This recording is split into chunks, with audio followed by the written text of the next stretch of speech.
One quiet evening, a lone female rancher set out to move cattle across her vast Texas land, a routine task she'd done so many times before that it barely warranted a second thought. But that night, she never returned. Her truck vanished along with her, swallowed whole by the desert. For 9 long years, her sudden disappearance remained a chilling mystery. Not a trace of her or her vehicle was ever found. Until an oil drilling crew working deep in the barren landscape hit something strange buried far beneath the surface. What they unearthed would rip open a case that had haunted her loved ones for nearly a decade. The relentless Texas sun poured over the Walker Ranch, stretching the shadows of the scrub brush across the dry soil like claws. In the dim light of the equipment shed, Thomas Walker knelt beside the engine of his aging John Deere tractor. His rough, grease-streaked hands moved with the precision of a man who'd repaired machinery his entire life. At 62, Thomas had grown used to handling most of the repairs on the ranch himself, partly to save money, partly to keep his mind occupied. Since Savannah vanished, the ranch had become quieter, lonelier. The absence hung in the air like smoke that refused to clear. He was just finishing up tightening a belt when a sound broke the stillness, the crunch of tires on gravel. Thomas paused, wiped his hands on an old rag, and stepped to the open doorway. In the distance, a sheriff's patrol car kicked up a trail of dust as it rolled up the long drive. He hadn't seen police on his land in years. In the first 12 months after Savannah went missing, they'd visited regularly. By the 3rd year, they'd stopped coming at all.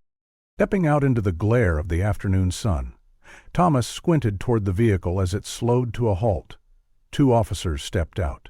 One was Deputy Martinez, whose presence stirred old memories. The other, younger and unfamiliar, stood at his side. Thomas instinctively continued wiping the grease from his hands, as though bracing himself. "Afternoon, officers," he called out. "What brings you all the way out here?" Martinez removed his hat, holding it respectfully in both hands. The gesture, quiet and deliberate, immediately put Thomas on edge. "Mr. Walker," the deputy said with a careful tone, "we need to talk. We've found something." Thomas felt his chest tighten. "We believe we've located the truck your daughter was driving the night she disappeared." For a moment, silence fell between them. Thomas scoffed. A bitter, breathy sound with no real humor in it. "After all this time?" "Where?" "At the bottom of the Rio Grande." The 2 officers exchanged a quick glance. Martinez's expression never changed. "No, sir," he said. "It was found, buried, deep in the desert, just outside Terlingua." "Buried?" Thomas repeated, his voice rising with disbelief. "You're telling me someone went out there and buried a whole damn truck?" The younger officer nodded solemnly. An oil crew discovered it. They were prepping to drill at an old site. Their equipment hit something metallic underground. Turned out to be a pickup truck. The make and model match Savannah's. "It's not conclusive yet, but we're fairly confident." Thomas stared at them, the rag slipping from his fingers. His hands fell to his sides. It was the kind of thing you only saw in movies. But their faces were stone-cold serious. This wasn't fiction.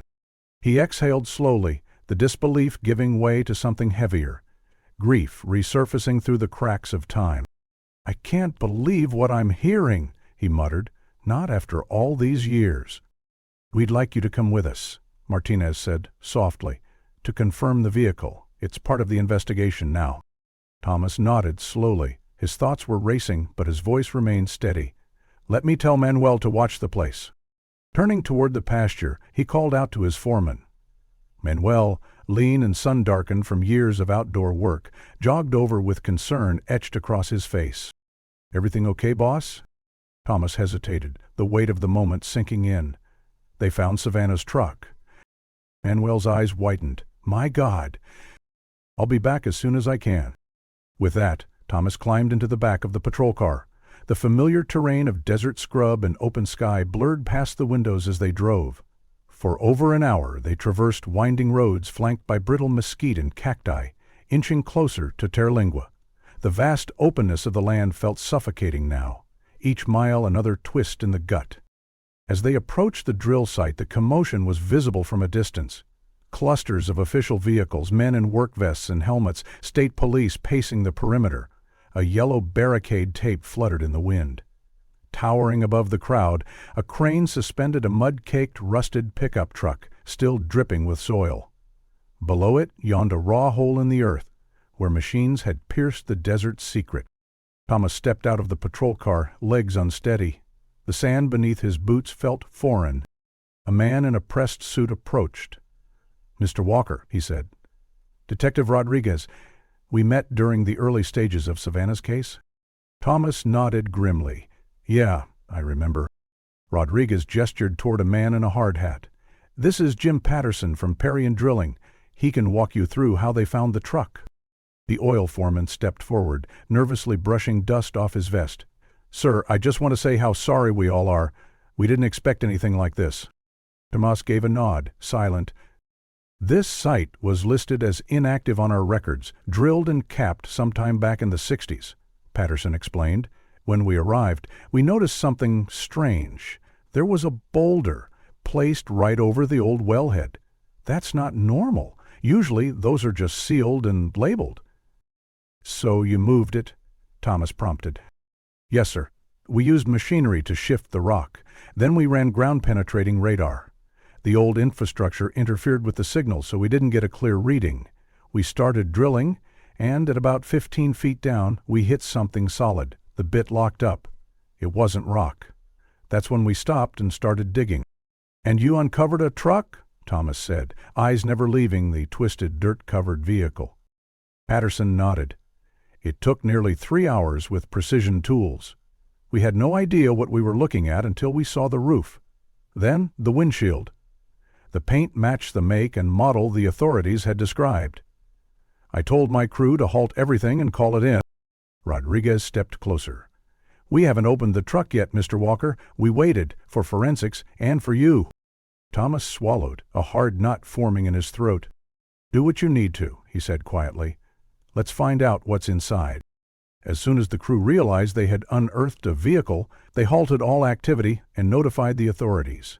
It wasn't just a strange discovery, it was an alarming one. Why else would anyone dump a truck into an abandoned oil well if not to hide it? Jim Patterson had asked. That question lingered heavily in the air as Thomas Walker moved closer to the rusted shell of the pickup that had been pulled from the ground. Despite spending 9 years buried beneath the dry, unforgiving desert, the truck was surprisingly well preserved. The arid conditions of West Texas had slowed its decay. Though the undercarriage and wheel wells had fallen victim to rust, the vehicle's body remained mostly intact. Still, the windshield had suffered a brutal impact. The point where the drill bit had first pierced through the metal and shattered the glass in a splintered explosion. It was a haunting sight, like a wound torn into the past. Thomas took in the scene, each step forward making the moment feel more surreal. "Someone didn't just hide this," he said, voice sharp with restrained emotion. "They planned this. This spot. It's not anywhere near Savannah's regular route. She'd never bring herself near an oil site like this." Detective Rodriguez gave a solemn nod. "We didn't find any human remains inside or near the vehicle, but everything points to this being a staged burial. Whoever did this tainted it, hiding it for good. It's an active crime scene now." "Can I see what was inside?" Thomas asked, though part of him feared the answer. Rodriguez motioned toward a nearby canopy tent set up under the blinding desert sun. Inside, a folding table had been placed beneath rows of portable LED lights. Upon it, a collection of clear evidence bags had been laid out with precision, each tagged, numbered, and photographed. Thomas hesitated at the entrance before stepping inside, his eyes sweeping over the contents. His breath caught as familiar items came into view. There it was, Savannah's old leather wallet, the one with the distinctive turquoise snap she'd bought on a road trip through New Mexico, a simple hair tie, with several strands of her dark brown hair still twisted through it. And then, the small silver cross necklace, her late mother's, that she never went anywhere without. "These are hers," Thomas said, voice thick with emotion. He pointed slowly, first to a worn multi-tool. "That's mine. I gave it to her, told her to keep it in the glove box for emergencies. His hand shifted to a simple tire pressure gauge. "That's mine too. She borrowed it when she first got her license. I told her to keep it in the truck, just in case." The sense of recognition flooded over him. These objects, small, ordinary, personal, spoke louder than any words. They were fragments of a life suddenly interrupted. Just then, a flurry of movement at the edge of the dig site turned their attention to the road. An SUV rumbled to a stop, kicking up dust that settled slowly over the yellow police tape. Sheriff Clayton Ridge stepped out, brushing dust from his trousers and adjusting the brim of his hat. He scanned the scene, his face drawn. Detective Rodriguez and Thomas met him halfway.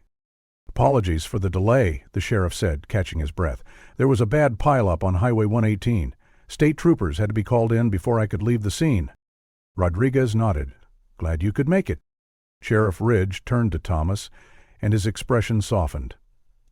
"Thomas, I can't even begin to express how sorry I am. We searched for 9 years, and now, after all that time, we finally find something. But this—" Thomas exhaled, trying to keep his voice steady. "It's good that we found the truck, but my daughter's still out there. We don't know if she's alive or if something worse happened. Finding her vehicle, it doesn't bring closure. It just raises more questions." "Has forensics pulled any DNA?" he asked quickly, as if hoping for a lifeline. "We've collected everything we could," Rodriguez replied. "Hair samples, potential traces of blood on the seat fabric, and any fingerprints we could lift. Some might have degraded, but we'll know more in a few days once the lab processes it all."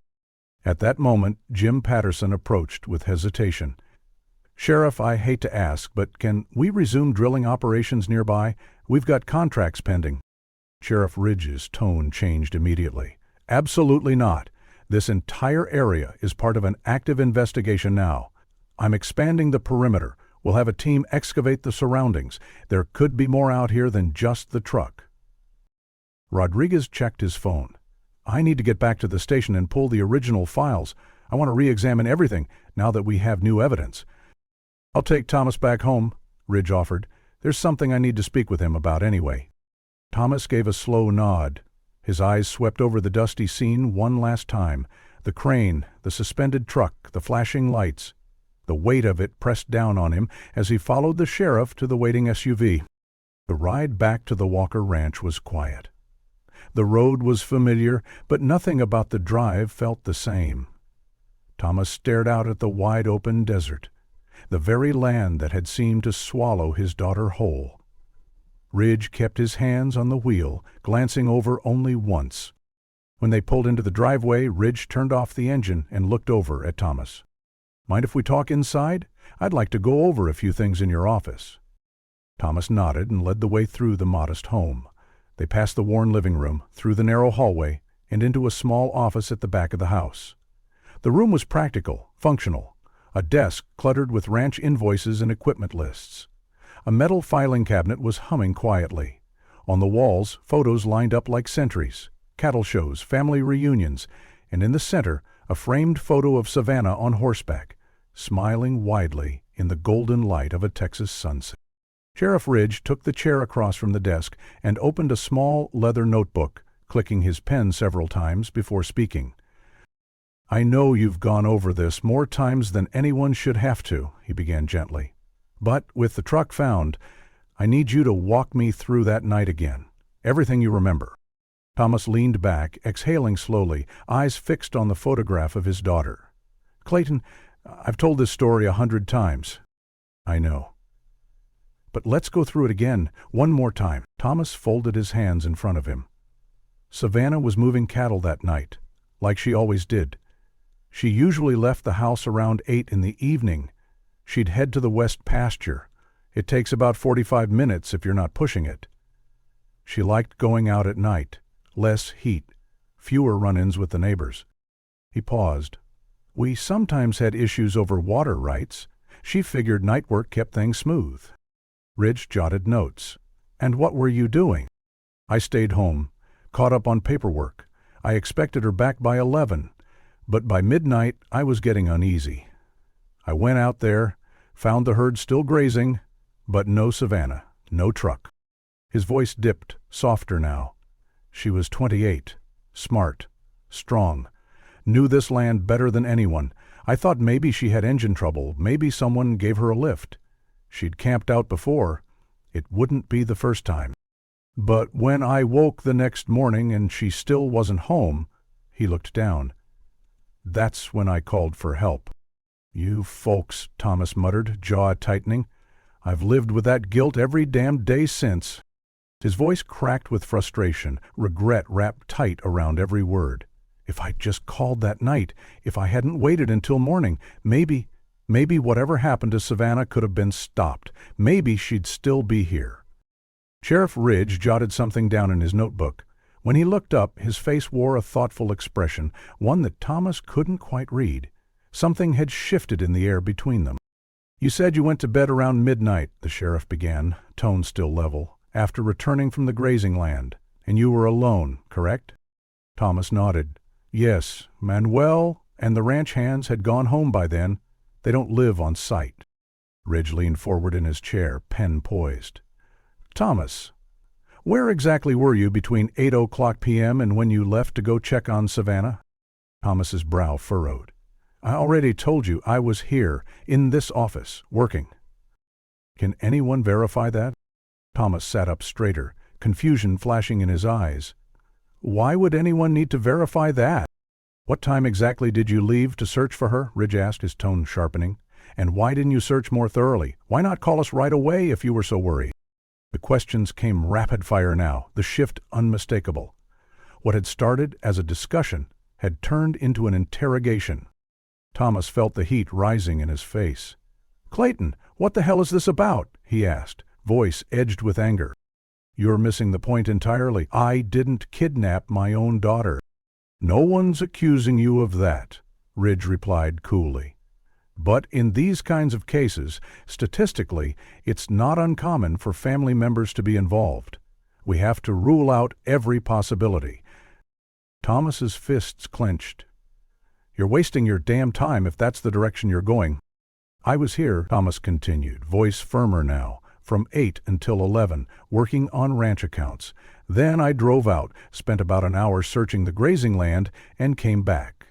And even if I had some bizarre reason to hurt my own daughter, which I didn't, how exactly do you think I managed to bury an entire pickup under layers of compacted desert? I'm 62 years old, Clayton. You think I pulled that off in one night without anyone seeing me, without leaving tracks, without breaking down from the strain? Ridge didn't answer directly. He'd just made another note. What about your ranch staff? He asked. Where were they that evening? Thomas slammed his palm on the desk, the sound echoing through the office. Now, you're turning your suspicion on my whole damn crew? He stood, pacing with restrained fury. Manuel has worked this ranch with me for 2 decades. He's like family. And the rest of the hands? Solid men, good men. I'd like to speak with them again, Ridge said calmly. With all due respect, Sheriff, I don't respect what you're doing right now, Thomas snapped. You've got a truck buried in a place no one goes without a reason. You've got personal items that belonged to Savannah. You should be chasing leads, not interrogating the father who's been begging for answers for 9 years. He leaned over the desk, voice low and insistent. You want to do something useful? Pull traffic cam footage from every road around Terralingua. Look for flatbeds or excavators that could have hauled that truck out there. Someone moved it, and they didn't do it by hand. Ridge shook his head slightly. At this point in the investigation, that's not necessary. Besides, we'd need Terlingua PD to authorize access. Thomas cut him off, standing tall. Do you even want to find who did this? Because from where I'm standing, it looks like you're more interested in checking my alibi than digging up the truth. The sheriff stood as well, clicking his notebook shut. I'm following protocol. Then go follow it somewhere else, Thomas growled. Talk to the oil company. Find out who had knowledge of that abandoned well. Do the job you're supposed to do. Thomas moved toward the door and swung it open. We're done here, Sheriff. Next time you want to speak to me, bring Rodriguez. I'm not doing this alone. Again. Without another word, he walked Ridge out of the house. There were no handshakes, No goodbyes. Just the sound of the sheriff's SUV tires crunching gravel as he drove away, leaving Thomas standing alone on his porch, fists clenched at his sides. The sun dipped lower in the sky, casting long shadows over the ranch. After all this time, 9 long years of silence, they finally had a lead, a real one, and now the sheriff had decided to waste time grilling him like a suspect. Thomas remained on the porch for a moment, trying to calm his pulse. Through the front window, he spotted the wall clock above the fireplace, just after 4:00 p.m. The air was stifling, heavy with heat. His throat felt dry and raw from the argument. His stomach growled, a reminder he hadn't eaten since breakfast. He stepped off the porch and made his way to the equipment shed, where Manuel was arranging tools along a rack. "I'm heading out for a bit," Thomas said as casually as he could manage. "You and the others know what needs doing." Manuel turned, concern etching his face. "You all right, boss?" "Just need to clear my head," Thomas muttered. "Be back later." He climbed into his truck and pulled out onto the dirt road, the tires kicking up small clouds of dust behind him. As the familiar landscape scrolled past his windows, a bitter laugh escaped his throat. The idea that he and his crew had conspired to bury Savannah's truck was almost laughable in its absurdity. Yet the sheriff had said it with a straight face. 15 minutes later, he pulled into the gravel lot of the Dusty Spur Tavern, a local institution nestled just off the main highway. The neon sign buzzed faintly in the afternoon heat. Though it was early, a few trucks were already parked out front. The bar opened like clockwork at 4:00 p.m. sharp, just in time for the early shift workers from nearby oil sites and ranches. Inside, the cool rush of air conditioning hit him like a wave of relief. The tavern was dimly lit, with just a few patrons scattered throughout the booths. He made his way to the bar, where Jake, the bartender who'd served there for decades, was wiping down the counter. "Whiskey neat," Thomas said, easing into a stool, "and whatever sandwich you've got ready." Jake nodded without asking questions. He poured the drink with practiced ease and glanced up at the TV mounted in the corner. Footage of the drilling site played, the pickup truck being hoisted from the pit in slow motion. "Tom," Jake said, eyes flicking to the screen, "is that really—" "Don't," Thomas cut in, rubbing his temples. "Don't ask. I've got enough headaches already." Jake raised his hands in apology and picked up the remote. With a few clicks, he switched the channel to a sports broadcast. "Hey," came a voice from one of the booths. "Why'd you change it? I was watching that." Jake winced and looked over at Thomas apologetically. "Sorry," he mumbled. The man from the booth got up and wandered over, taking a seat on a stool over from Thomas. Thomas didn't even glance his way. He just stared into his drink, the whiskey amber and still in the glass, his reflection broken by the ice. He looked to be in his mid-40s, younger than Thomas by nearly 2 decades, with the weathered face of a man who'd driven a long distance without stopping. His eyes kept darting back to the television, now playing a muted weather report instead of the news broadcast that had just shown the unearthed truck. Frustration flickered in his expression, subtle but unmistakable. Thomas noticed. He sipped his whiskey slowly, his gaze steady on the stranger. The man's intense interest in the news story was too specific for someone just passing through. It piqued Thomas's curiosity. After a moment, Thomas broke the silence between them. "You from around here? Don't think I've seen your face before." The man turned, visibly relieved at the conversation. "No, just got into town. Drove down from New Mexico." He extended a hand. "Barry Granger." Thomas shook it. "Thomas Walker." Barry gave a slight nod, then said, "I'm looking for my brother, actually. Terry Granger. He used to be a police officer here. Not sure if he still is." Thomas nearly choked on his drink. Terry Granger. From traffic enforcement? Barry's face lit up with recognition. "That's him! You know Terry?" Thomas nodded slowly. "Yeah, we crossed paths. Worked with him briefly on a case years back." He glanced toward the television. "That truck they were showing? That belonged to me. My daughter Savannah was driving it the night she went missing." Barry's hopeful expression collapsed. "Oh, God, I'm sorry. I had no idea." He looked back toward the screen. No wonder your friend changed the channel. Thomas waved it off. It's fine. But now I'm wondering, why are you here alone? Where's Terry? That's just it, Barry said, voice laced with growing frustration. I don't know. I've been in Alpine for 2 days.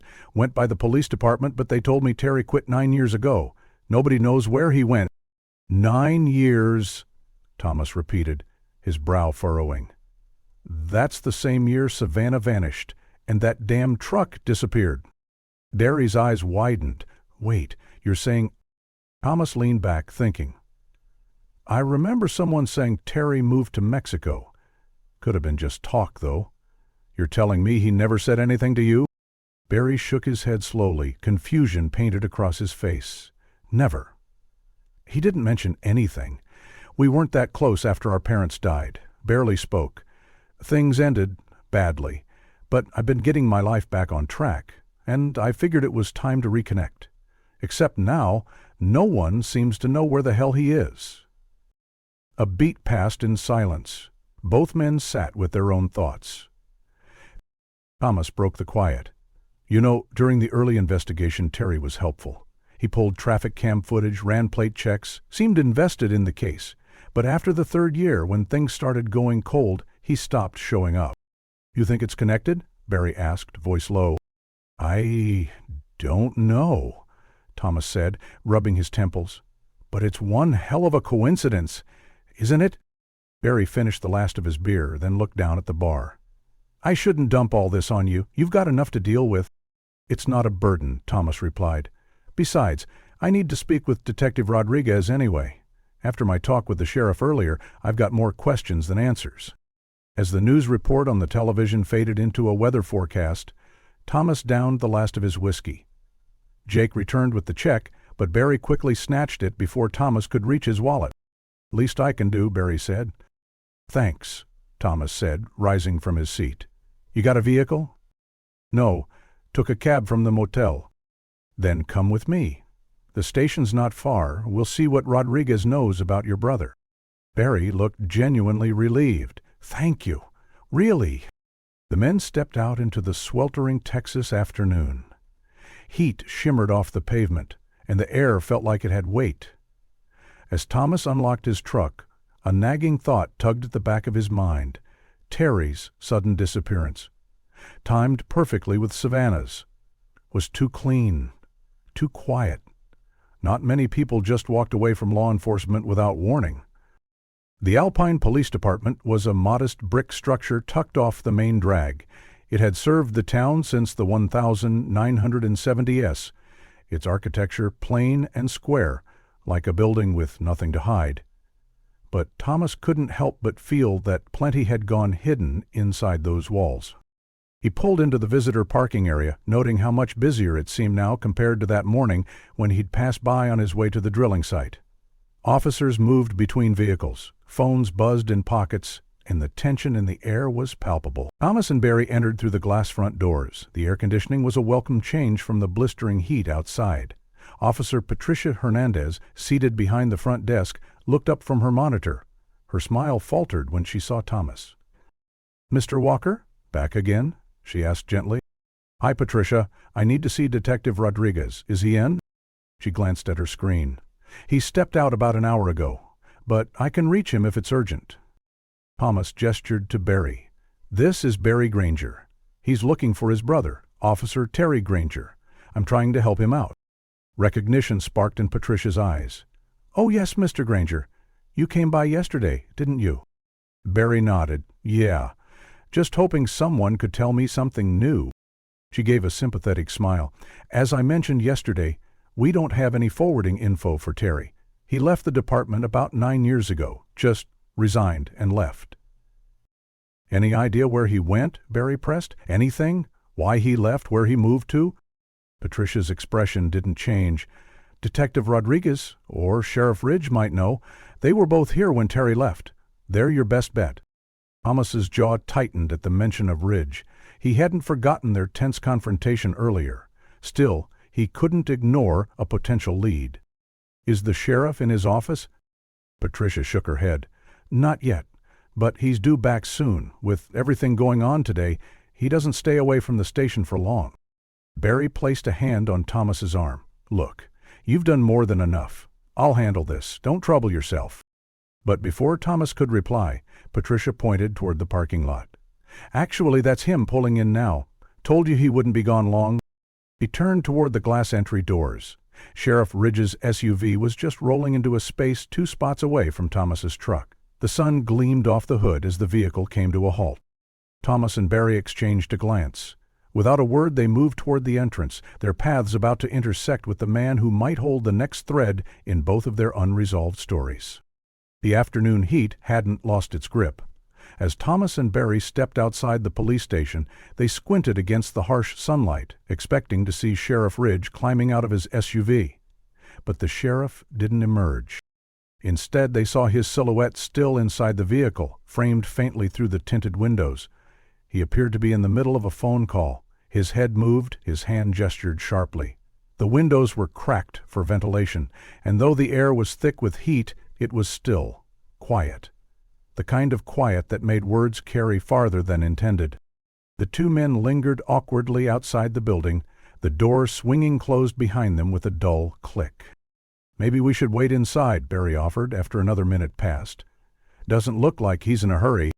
I just need to grab something from my truck anyway, Thomas replied. Phone charger. The battery's been dying all day with all the calls I've made.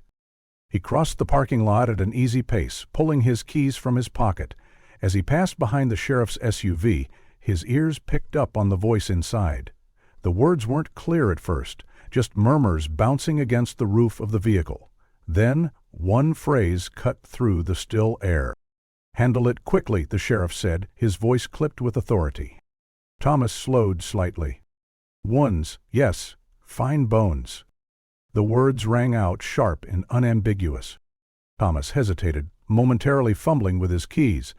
His instincts told him not to listen, to keep moving, but curiosity and unease anchored him there. He told himself it was just another case. The sheriff had an entire county to manage. Maybe he was referring to livestock remains or an old burial site tied to a different investigation. But something about the tone made Thomas's skin crawl. No, I'm not leaving town, Ridge's voice continued. Okay, fine. There was a pause. Then a second voice, smaller, more distant. Earl Cousin, coming from the speaker's system, replied. Thomas couldn't make out the exact words, but the pitch was clearly male and agitated. Thomas felt a sudden pang of awkwardness. The sheriff probably had no idea how well sound traveled through cracked windows in this heat. Thomas made a mental note to mention it privately, later, for the man's own sake. He opened the door of his pickup and leaned in to retrieve the charger from the console. He was about to shut the door when another string of words drifted across the lot. Not Terry Granger. No, no one cares. Don't worry. New guy in the office, yes? Thomas froze. His hand gripped the edge of the door. Terry Granger? His heart thudded. Why was the sheriff discussing Barry's missing brother in a phone call that had clearly sounded urgent and secretive? A second later, the SUV's engine roared to life.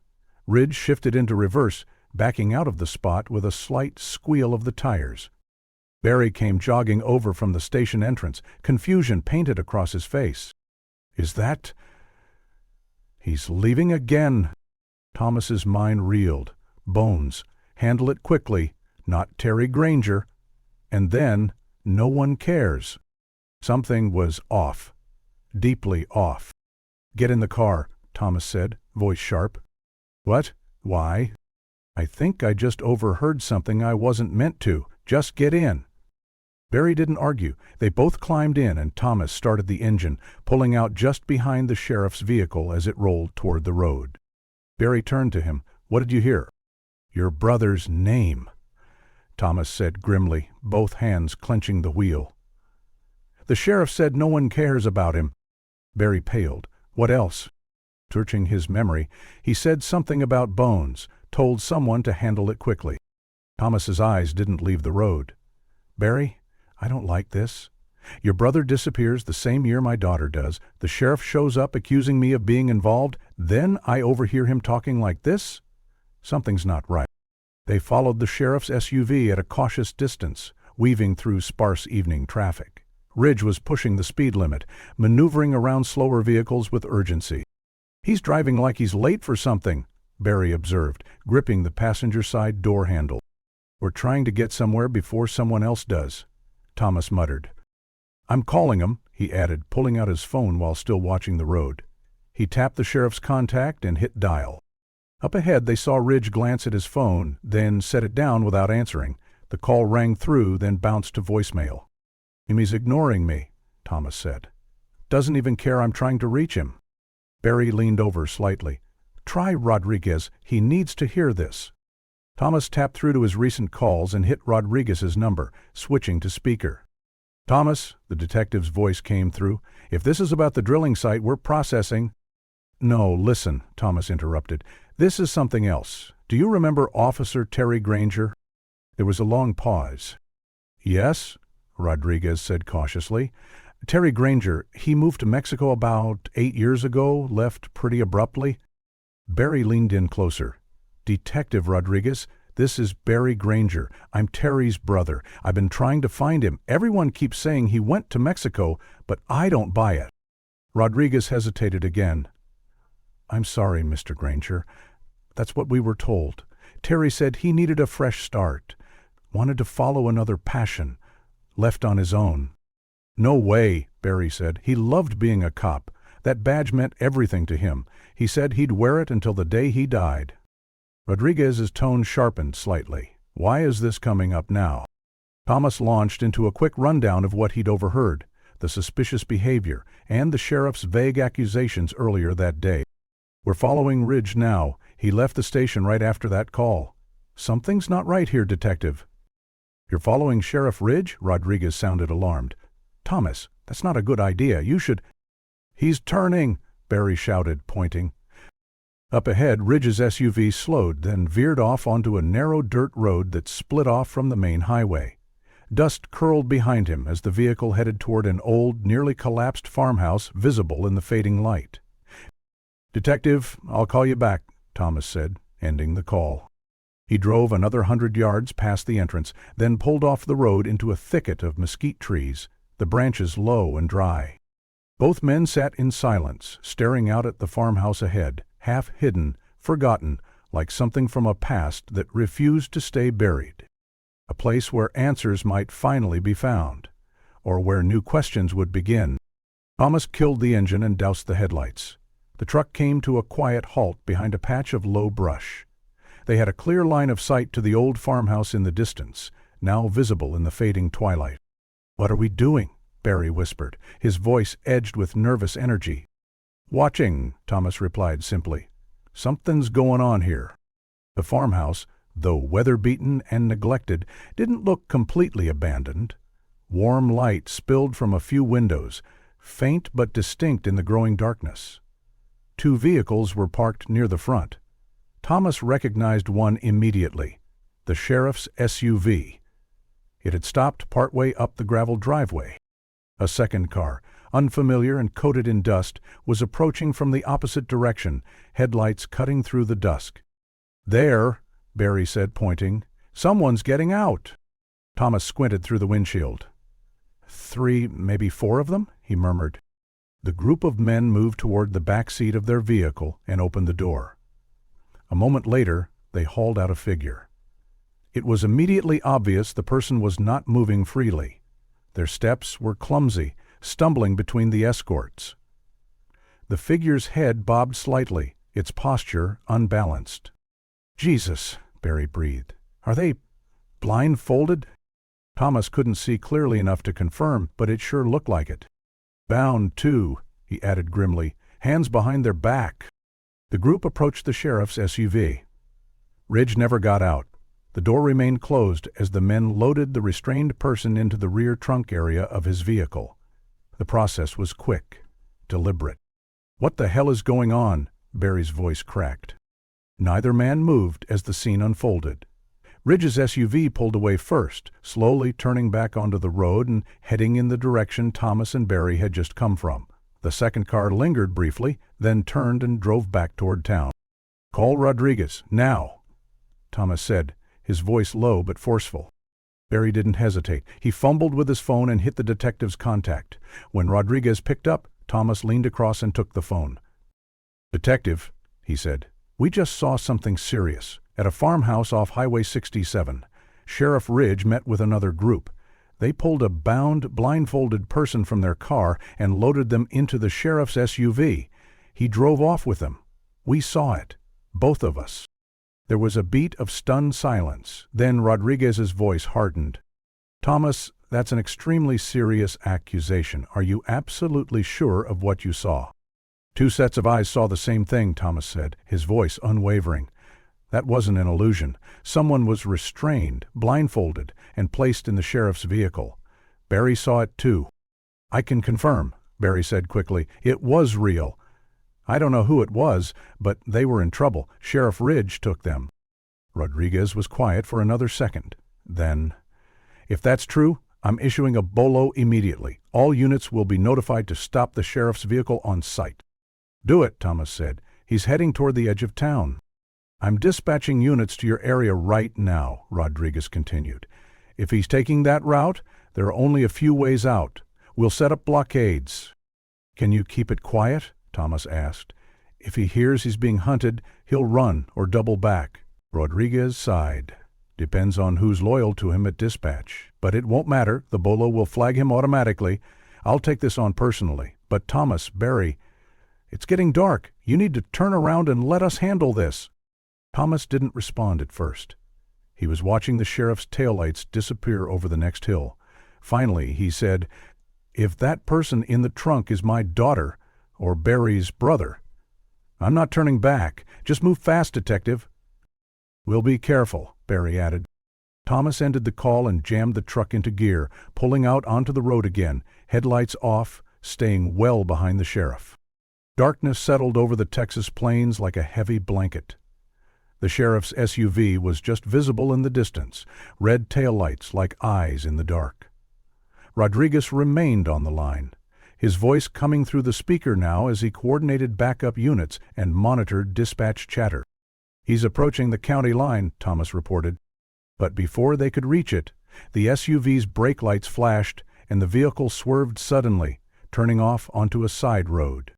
"He changed course," Barry said, urgency rising in his voice. "He's not heading out of town anymore." Rodriguez's voice came through, tense. "Damn it, he must have been tipped off. Someone told him about the bolo. Keep your distance, but follow him." For the next 10 minutes, they trailed the SUV through winding, desolate back roads. The route was unfamiliar, unpaved in places and rough with patches of broken asphalt. Finally, the SUV slowed and turned onto a wide, overgrown path leading to a remote property. The outline of the buildings became clearer as they approached. "Detective," Thomas said. "He's at the old Hartley Ranch, abandoned place. Hasn't been used in years." "Units are en route," Rodriguez confirmed. "Do not approach. Stay out of sight." Thomas pulled off onto a patch of dirt flanked by brush and mesquite trees about 200 yards from the entrance. He killed the engine again. They watched as Ridge climbed out of the SUV and opened the trunk. The figure inside was dragged out, limp and barely moving. Thomas's fists clenched. "I need to get closer," he said, reaching for the door handle. Barry grabbed his arm. "No, this is it. This is as close as we get. You heard Rodriguez. We wait." "That could be my daughter," Thomas said, his voice cracking. "He could be hurting her right now." "Or it could be a trap," Barry said. "You walk in there and something happens. We lose the only real lead we've got. Please, Thomas, don't." Thomas closed his eyes, jaw clenched. Then he exhaled and nodded.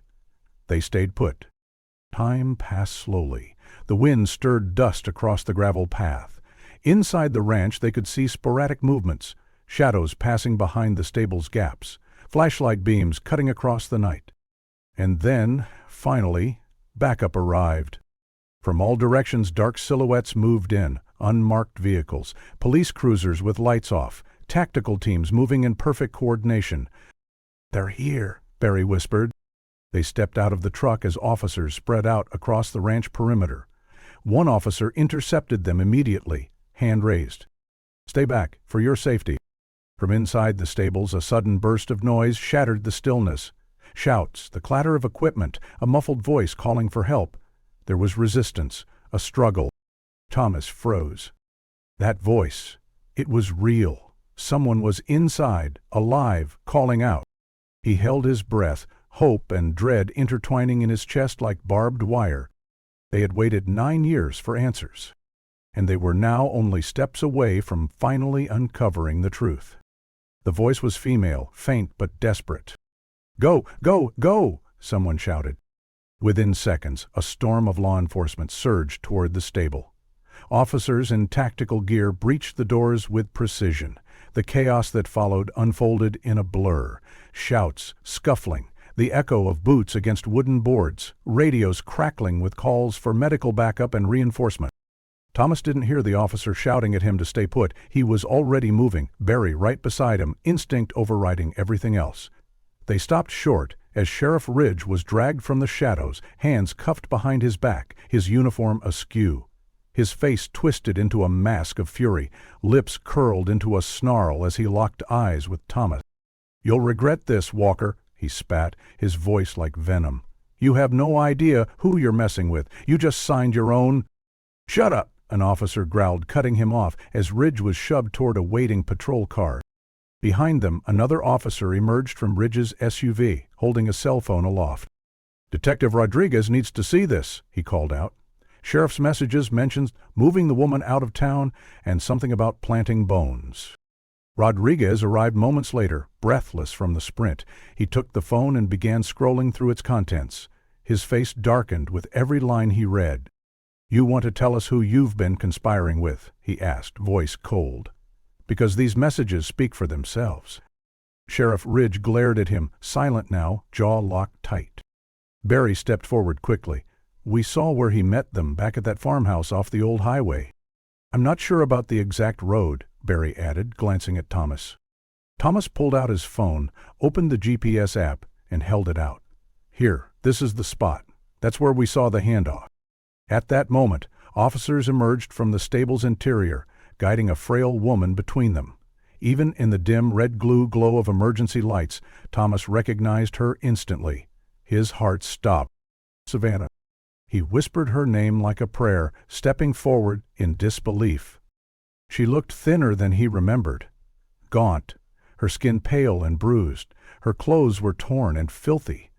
But she was standing, alive. Paramedics met her halfway and gently took over, easing her toward an ambulance that had just pulled up. The flashing lights painted the entire scene in stark flashes of crimson and white. Amid the frenzy, another officer shouted from beside the patrol vehicle. "Detective, we've got an incoming message. Coordinates just came through. Says that's where they're burying the bones." Rodriguez's expression hardened. "Bingo." He pulled out his radio and began barking orders. "Dispatch, I need tactical and multiple backup units now. We're raiding what appears to be a trafficking base. Messages on the sheriff's phone confirm drug operations, monthly payments, and location drops." He looked back down. "Send another team to intercept suspects attempting to bury evidence. Coordinates are attached." Several officers moved to gear up. Barry turned quickly to them. "I'm coming with you. If this connects to that farmhouse, my brother might be there." "Sir, this is a tactical raid," one officer replied firmly. "My brother is Officer Terry Granger," Barry pressed. "He may be with them. Or worse." The lead officer looked to Rodriguez, who paused, then shook his head with sympathy. "We'll identify him if he's there, Barry. Everyone on the force knows Terry. But you can't come. It's too dangerous." Barry exhaled slowly, shoulders sagging. "God! I hope you don't find him there. I hope he really is in Mexico." Thomas wasn't listening anymore. He was already walking toward the ambulance. Savannah lay on a stretcher, an IV in her arm, her eyes fluttering between consciousness and exhaustion. When she saw him, she tried to sit up. Her voice cracked.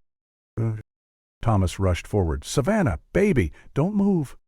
She leaned against him, burying her face into his shoulder as her frail body shook with sobs. "I knew you'd find me," she whispered. "I knew you wouldn't stop looking." A medic spoke gently beside them. "Sir, she's coming off some kind of sedative. It's wearing off now. She's been through trauma. She needs full medical care as soon as possible." Rodriguez had joined them, quietly. He knelt beside Savannah, notebook in hand. "Miss Walker," he said softly, "anything you can tell us now helps. I promise. You're safe." Savannah looked up at him, her eyes bloodshot and wet. "The sheriff," she started, voice trembling, "he used me. At first they were going to kill me, but he said no. He told them to keep me alive, for him." Thomas went still. "Who, Savannah?" he asked, barely holding back his rage. "Who are they?" "Drug traffickers," she whispered. "Miguel Salazar runs it. They kept me in a bunker. It was part of an old grain silo under a farmhouse. Ridge helped them, protected them. He made cases vanish. He made people vanish. He got paid for it. And they kept me. They called me his toy." Rodriguez scribbled furiously. "We'll get every single one of them, Ms. Walker. Our teams are already moving out. You're not going to disappear again. Ever." The medic interrupted, more firmly this time. "We have to go. She needs care now." Thomas turned to Barry, pulling his truck keys from his pocket and tossing them without hesitation. "Take it. Use it as long as you need." Barry caught the keys. "Go. Be with her." Thomas climbed into the ambulance and sat beside his daughter, gripping her hand as the paramedics resumed treatment. As the vehicle rolled away, he began to tell her everything. How they'd found her truck. How Ridge had nearly framed him. How Barry had arrived looking for his missing brother. He told her how they'd followed the clues together, how they'd refused to stop. Savannah squeezed his hand weakly. "After they fix me up, I want to help. I want to testify. I want to see him locked away forever." At Alpine General Hospital, the ER was lit in harsh white light. Savannah was wheeled away for treatment, flanked by nurses and medics. Thomas stood watching, helpless, unable to follow. He found a chair in the waiting area and sat heavily, exhaustion crashing over him like a wave. The cheap plastic seat dug into his back, but he barely noticed. He'd been fighting for 9 years, begging law enforcement, digging through dead leads, praying. Now he'd found her. And in the process, he'd uncovered a rot at the heart of their community. A sheriff who'd shaken hands with monsters and pocketed blood money while playing the concerned lawman. Thomas stared at the ceiling and let the weight of it settle. 9 years. For 9 years his daughter had suffered while the man who took an oath to protect her had helped keep her hidden. But now the truth was in the open, and justice had finally begun. The sharp scent of antiseptic clung to the air, thick and suffocating. Thomas sat stiffly in the hospital waiting room, trying to keep his thoughts from spiraling, but the smell, the sterile reminder of pain and healing, became too much. Abruptly he stood and made his way toward the exit, needing air like a drowning man needed the surface. Outside, the fading night air greeted him like an old friend. From his jacket pocket he pulled out a worn pack of cigarettes. He hadn't touched them in years, quit cold turkey after Savannah disappeared. But some habits lingered, tucked away for emergencies, and this was an emergency of the soul. He was just about to light the cigarette when a voice called out behind him, "Mr. Walker?" He turned, startled. A man in surgical scrubs approached, Asian, early 40s, calm but intense. "I'm Dr. Chin," he said, extending a hand. "I've been examining your daughter." Thomas quickly pocketed the cigarette and stepped forward. "How is she?" Dr. Chin's professional facade was carefully measured, but beneath the surface, Thomas could see the flicker of restrained emotion, anger even. The doctor took a breath before responding. "Physically, she's in stable condition, but there are complications. She's severely underweight, malnourished. There are signs of long-term physical abuse, older fractures that healed without medical care, scarring consistent with restraints. We've also identified infections, including sexually transmitted ones, indicating a sustained assault. She has respiratory irritation as well, likely from long-term exposure to chemical agents. We understand she was kept in some kind of storage structure, possibly near drug operations." Thomas's knees buckled slightly. He reached for the concrete wall beside him for support. "She's stable now," Dr. Chin continued, more quickly this time. "We've started antibiotics and other treatments. She's been moved to a private room for long-term care, Room 314. She's been asking for you." Thomas could barely get the words out. "Can I see her?" "Of course. But please understand," the doctor added gently. "She's been through unimaginable trauma. Her recovery will take time, not just physically, but emotionally and psychologically as well." Thomas nodded, throat too tight for words. Dr. Chin led him down a labyrinth of corridors, sterile and humming with fluorescent light. Outside room 314, the doctor gave a brief nod and walked away. Inside, Savannah lay in a narrow hospital bed, her frame swallowed by the crisp white sheets. IVs trailed from her arm, and a monitor beeped softly beside her. But when she saw him, her eyes brightened with recognition. "Dad?" she whispered, her voice hoarse and fragile. Thomas stepped inside, quietly pulling the door shut behind him. He moved to the chair by her bedside and took her hand, carefully, as if she might break. "I'm here, sweetheart." Tears welled in her eyes. "I'm sorry," she said, her voice cracking.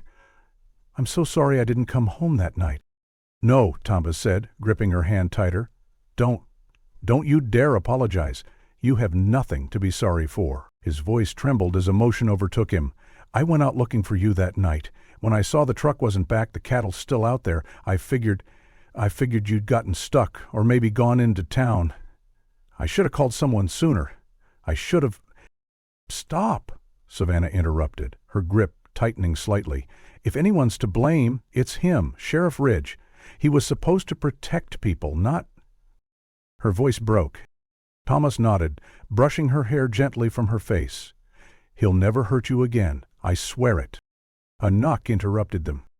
A young uniformed officer stepped into the room, hat in hand. "Sorry to disturb you. Detective Rodriguez sent me. He asked to collect Miss Walker's statement when she's ready." Thomas stood protectively, instinct rising.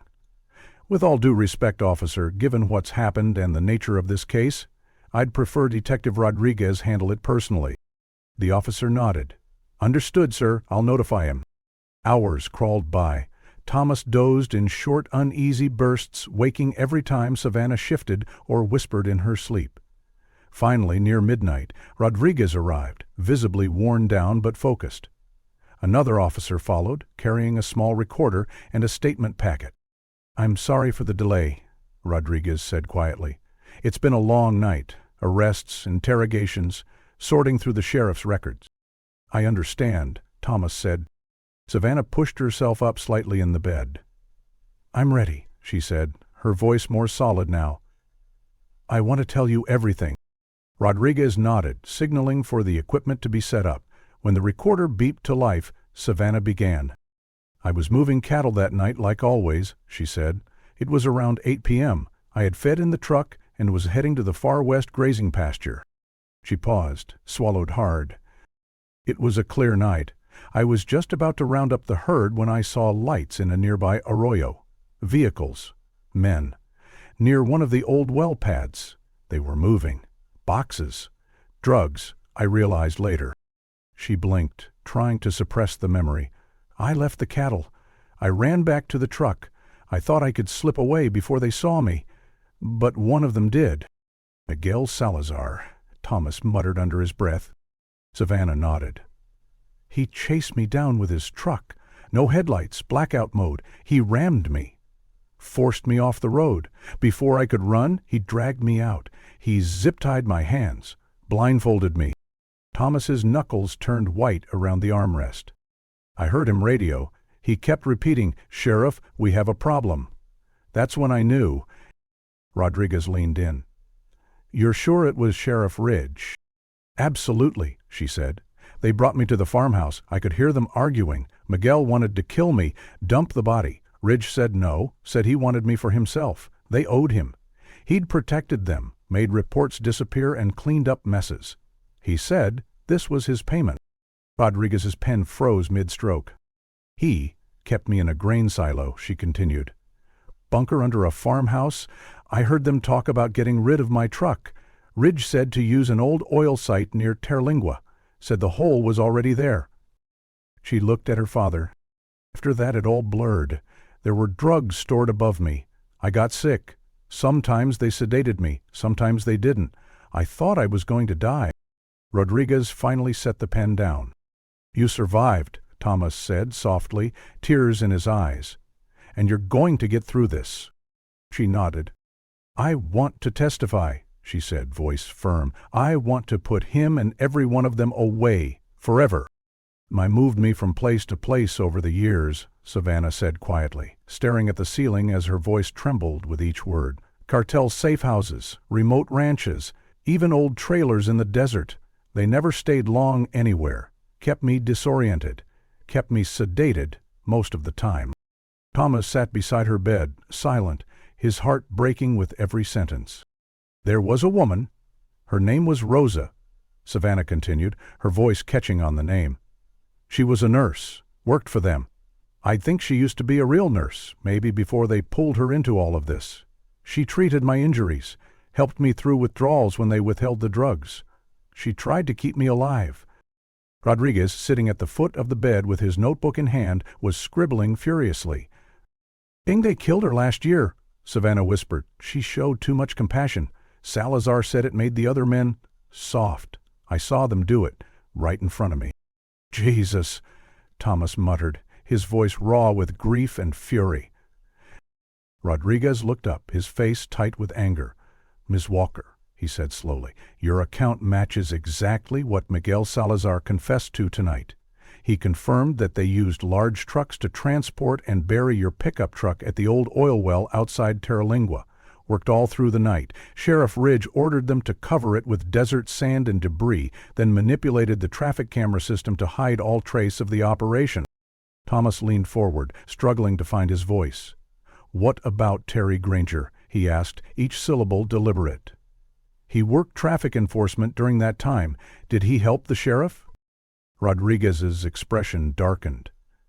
"We found Terry tonight," he said, "at the farmhouse." "He's alive?" Thomas asked, stunned. "Barely," Rodriguez confirmed. "He was being held in the same property we raided. According to what we've pieced together, Terry became suspicious years ago when Ridge requested specific traffic camera feeds, selectively and always at the last minute. Terry started asking questions, started comparing what he was ordered to delete with reports coming in." Thomas felt his chest tighten. "When Ridge realized Terry wouldn't back down," Rodriguez continued, "he had the cartel abduct him. They faked his disappearance, told everyone, including his own brother, that he'd quit the force and moved to Mexico." "My God," Thomas whispered. "Terry was imprisoned in one of their underground facilities," Rodriguez said, "forced to assist with drug production. They kept him in line through violence. His body bears the marks, old and recent whip scars. They broke his fingers, mutilated his toes, all to make sure he never ran." Rodriguez paused. "He's here now, in the hospital. Different wing. His brother Barry is with him." Thomas felt as if the floor beneath him was shifting. "Will he recover?" he asked. "Physically," Rodriguez said. "With time, yes, but mentally, that'll be another journey altogether." He pulled out his phone and tapped through several images. "There's one more thing you need to know," he said grimly.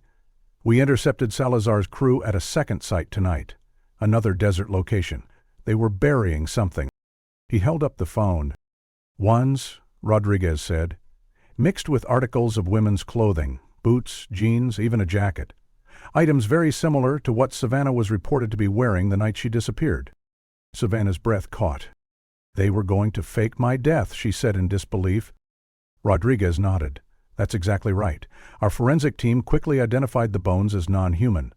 Pig remains. When fragmented and partially decomposed, pig femurs and ribs can closely resemble human bones. It's a known trick used by organized crime syndicates." He sighed.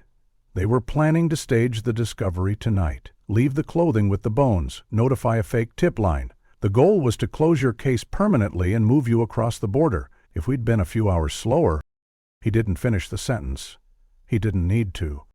The weight of how close they'd come to losing everything settled like a storm cloud in the room.